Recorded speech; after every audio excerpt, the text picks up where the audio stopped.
गांव का अनमोल खजाना। चंदनपुर नामक गांव में एक बूढ़ा आदमी रहता था जिसका नाम धनराज था। धनराज के पास बहुत सी पुरानी और अनमोल चीजें थीं जो उसे उसके पूर्वजों से मिली थीं। धनराज के पास एक पुराना नक्शा भी था जिसमें गांव के पास एक छिपे हुए खजाने का संकेत दिया गया था। धनराज ने यह बात किसी को नहीं बताई थी क्योंकि उसे डर था कि लोग लालच में आकर आपस में झगड़ने लगेंगे। लेकिन एक दिन उसने सोचा कि अगर यह खजाना सही हाथों में पहुंचे तो गांव की हालत सुधर सकती है। धनराज ने गांव के मुखिया सुभाष को बुलाया और उसे नक्शे के बारे में बताया। सुभाष ने कहा, हम इस खजाने का इस्तेमाल गांव के विकास के लिए करेंगे। उन्होंने गांव के सभी प्रमुख लोगों को बुलाया और उन्हें इस योजना के बारे में बताया। सभी गांव वालों ने मिलकर खजाने की खोज शुरू कर दी। नक्शे के अनुसार खजाना गांव के पास ही एक गुफा में छिपा था।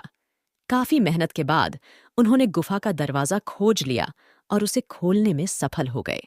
गुफा के अंदर उन्हें सोने चांदी के सिक्के, आभूषण और अनेक अनमोल वस्तुएं मिलीं। गांव वाले बहुत खुश हुए और उन्होंने तय किया कि इस खजाने का इस्तेमाल गांव के विकास और कल्याण के लिए करेंगे।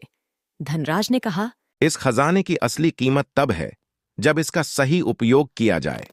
हमें इसे गांव के स्कूल, अस्पताल और सड़कों के निर्माण में लगाना चाहिए। सभी गांव वालों ने उसकी बात मान ली और खजाने का सही उपयोग किया।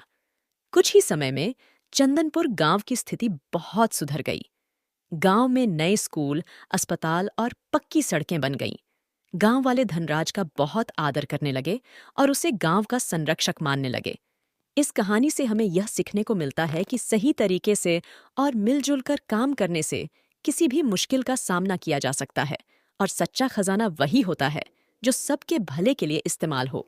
Dum de dum, the animals play, the day is done. Farewell.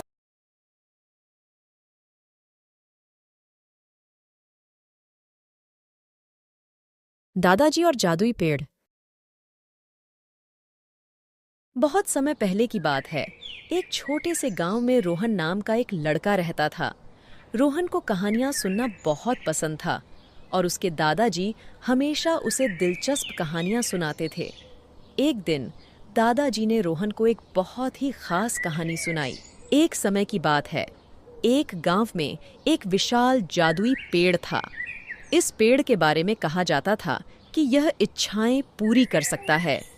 पेड़ के तने में एक दरवाजा था और उस दरवाजे के अंदर एक रहस्यमय दुनिया छिपी थी। रोहन ने पेड़ के तने में दरवाजा देखा और धीरे धीरे उसे खोला। दरवाजे के अंदर एक चमचमाती दुनिया थी। वहां रंग बिरंगे फूल, खुशबूदार हवा और सुनहरे पानी की झीलें थीं।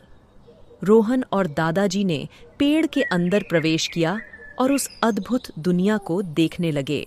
वहां पहुंचते ही रोहन ने पेड़ के जादुई गुणों को आजमाने का सोचा। उसने अपनी आंखें बंद कीं और मन में एक इच्छा की। काश मेरे पास ढेर सारी किताबें हों जिन्हें मैं पढ़ सकूं। अचानक उसके चारों ओर किताबों का ढेर लग गया। रोहन खुशी से उछल पड़ा। दादाजी ने भी एक इच्छा की। काश हमारे गांव में हमेशा शांति और समृद्धि बनी रहे। उनकी इच्छा के साथ ही चारों ओर शांति और सुख की लहर दौड़ गई।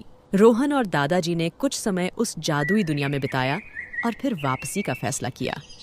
उन्होंने सोचा कि वे इस रहस्य को केवल अपने तक ही रखेंगे ताकि कोई इस जादुई पेड़ का गलत उपयोग न कर सके। वापस आते समय दादाजी ने रोहन को सिखाया कि इच्छाओं की पूर्ति से अधिक महत्वपूर्ण है उनके सही उपयोग और अच्छे कर्म। रोहन और दादाजी ने उस दिन के बाद भी कई बार उस पेड़ का दौरा किया, लेकिन उन्होंने हमेशा यह ध्यान रखा कि वे अपनी इच्छाओं का उपयोग केवल अच्छे कार्यों के लिए करें। इस प्रकार उन्होंने न केवल अपने जीवन को बल्कि अपने गांव को भी बेहतर बनाया। इस कहानी से बच्चों को यह सीख मिलती है कि इच्छाओं का सही उपयोग और अच्छे कर्म ही सच्ची खुशी और संतोष लाते हैं। Dum de dum, the animals play, the day is done. Farewell.